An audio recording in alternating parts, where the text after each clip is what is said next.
Dạ vâng, shop em lại xin được chào toàn thể các bác. Xin chào tất cả các anh em đam mê PCB trên khắp mọi miền Tổ quốc nhé. Hôm nay em lại tiếp tục làm một cái video để giới thiệu đến các bác và anh em đam mê một cái bộ phụ kiện để mình có thể thay thế sửa chữa những chiếc bơm tay cao áp PCB.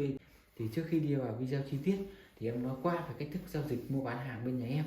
Các bác đặt hàng, mua hàng, các bác liên hệ trực tiếp hai cái số điện thoại để trong video, sẽ có nhân viên tư vấn và bán hàng cho các bác nhé. Hai số điện thoại này thì có Zalo, các bác có thể nhắn tin kết nối qua Zalo cũng được. Thì bên nhà em ship hàng COD toàn quốc 63 tỉnh thành. Quyền lợi của các bác khi mua hàng bên nhà em đó chính là được kiểm tra hàng trước khi thanh toán nhé. Thì các bác và anh em cũng biết đấy, đối với cái dòng bơm tay thì trong cái quá trình sử dụng ấy thì là bơm của mình sẽ gặp một cái vấn đề hay là gặp trục trặc với cái dòng bơm tay ấy, thì mình có thể mua những cái bộ phụ kiện về để mình có thể tự sửa chữa thay thế những cái chiếc bơm tay của chính mình. Thì ở video này em sẽ vừa nói về các bệnh mà thường gặp ở dòng bơm tay và hướng dẫn các anh em cách chỉnh luôn đấy, để anh em có thể là tự sửa cái bơm tay cao áp cho nó tiết kiệm này, để cho anh em đỡ phải mua bơm mới. Thì cái bộ phụ kiện ấy, thì nó sẽ gồm có 3 món nhé. Cái món đầu tiên đó chính là một cái túi gioăng xi lò xo bơm nhựa dẫn hướng. Đây, anh em có thể quan sát đây, nó sẽ gồm có những này nhé. Đấy, một cái túi này thì là anh em có thể sử dụng được 2 lần nhé, tức là mỗi một phụ kiện lẻ trong này nó sẽ có gồm có 2 phụ kiện để anh em mà sửa được 2 lần. Và tiếp theo đó chính là một cái lọ dầu silicone. Loại này là lọ dầu silicone 30 ml, lọ cực to nhé, để anh em khi sửa chữa bảo dưỡng hay anh em tra vào bơm để cho bơm nó trơn tru và mượt, tránh tình trạng bơm bị nặng hoặc là kéo không lên. Và cái phụ kiện cuối cùng đó chính là một cái ti bơm nhé. Đấy, anh em cũng biết là trong cái quá trình sử dụng ấy thì bơm của mình ấy, bơm lâu ấy, thì nó sẽ xảy ra tình trạng bị mòn đầu ti này, hoặc là nó bị rách cái bom nhựa dẫn hướng, hoặc rách gioăng sim, hoặc là bị gãy cái ti bơm này, thì anh em có thể là mình mua về mình thay được nhé. Đối với cái bộ phụ kiện này thì là nó phù hợp cho tất cả các dòng bơm tay nhé, ví dụ như là bơm nhỏ này, bơm nhỡ này, hay là bơm to này. Đấy, đều sử dụng được hết anh em nhé. Đấy, một cái bộ phụ kiện này ấy, nó cực kỳ là quan trọng anh em nhé. Thì trong cái quá trình sử dụng bơm ấy, thì anh em sẽ gặp một cái số vấn đề như sau.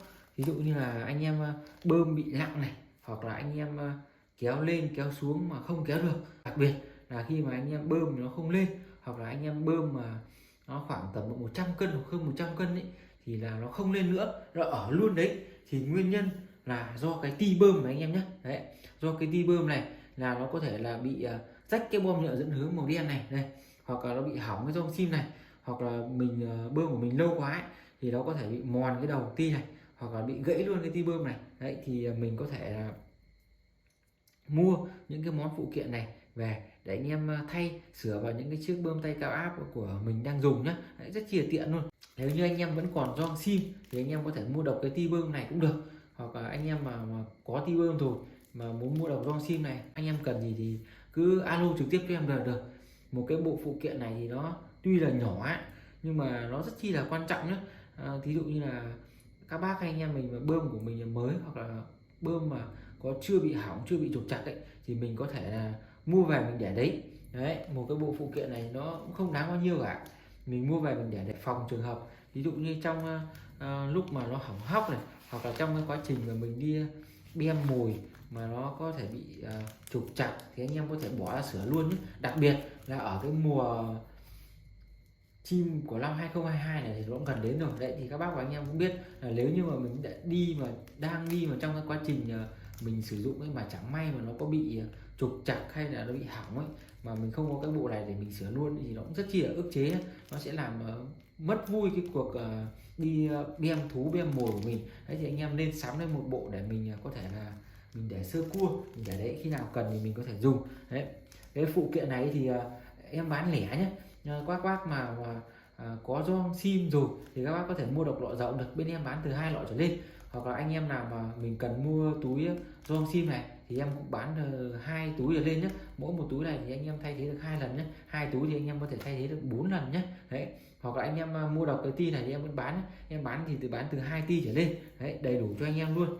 Thì đối với cái bộ phụ kiện này thì anh em chỉ có thể là sửa cái dòng bơm tay cao áp PCB ở dòng bơm tay thôi nhé. Đấy, ví dụ như là bơm nhỡ này, bơm bé, bơm to thì đều sử dụng được hết nhé. Đấy, còn cái về phần bơm máy thì nó lại là một cái bộ mẫu phụ kiện riêng. Đấy, rất chi là đơn giản thôi. Anh em nào có nhu cầu mua lon nước làm mát thì bên em vẫn có nhé, lon nước làm mát hoặc là bông lọc ẩm. Thì đối với cái bộ bơm này thì có hai loại nhé, một loại bông lọc ẩm to và một loại bông lọc nhỏ, rất chi là nhiều nhé, thoải mái để cho anh em có thể sắm đồ nhé. Anh em mua thì cứ alo cho em. Còn cái về phần cái dây bơm ấy thì trong cái quá trình sử dụng của mình ấy, thì dây bơm của mình nó sẽ gặp một số vấn đề, ví dụ như là anh em để gập dây bơm thì nó sẽ bị bục, bị vỡ dây bơm, hoặc là anh em để ở nhà bị con chó con mèo nó cắn, hoặc là anh em để vật gì đó nặng đè lên thì nó sẽ bị hỏng và xì khí. Thì anh em có thể mua những cái dây bơm rời này về mình tự sửa luôn để cho nó tiết kiệm, để không phải mua bơm mới.